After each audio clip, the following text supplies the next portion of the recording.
আজ আমি এসেছি আগরতলার মোহনপুরে অবস্থিত মা সুন্দরী চিন্ময়ী মন্দিরে। প্রথম দেখাতেই মন্দিরটির স্থাপত্য, পরিবেশ এবং শান্ত আবহাওয়া মনকে এক অন্যরকম অনুভূতি দিল। এই মন্দিরটি এই বছর 21শে এপ্রিল সাধারণ মানুষের জন্য উৎসর্গ করা হয়। এটি প্রতিষ্ঠা করেছেন চিন্ময় মিশন, যারা বিশ্বজুড়ে 75 বছরের সেবামূলক ও আধ্যাত্মিক যাত্রা উদযাপন করেছে।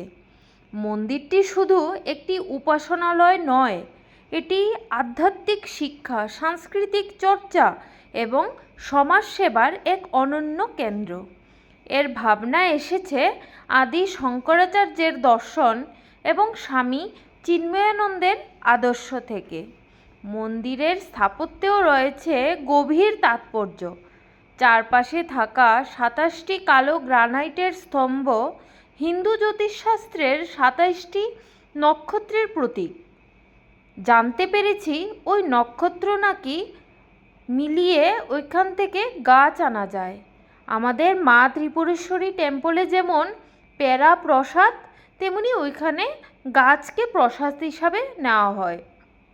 প্রতিটি স্তম্ভে সূক্ষ্ম কারুকাজে খোদাই করা হয়েছে সৌন্দর্য লহরী এবং স্বামী চিন্ময়ানন্দের 108টি নাম, যা এই মন্দিরকে আরও অনন্য করে তুলেছে। এই প্রকল্পের আরেকটি সুন্দর দিক হলো সমাজসেবা।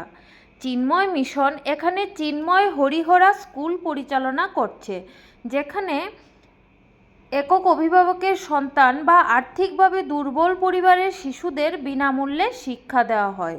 বর্তমানে প্রায় 100 জন শিক্ষার্থী এখানে পড়াশোনা করছে এবং প্রতি বছর নতুন শিক্ষার্থী ভর্তি করা হচ্ছে।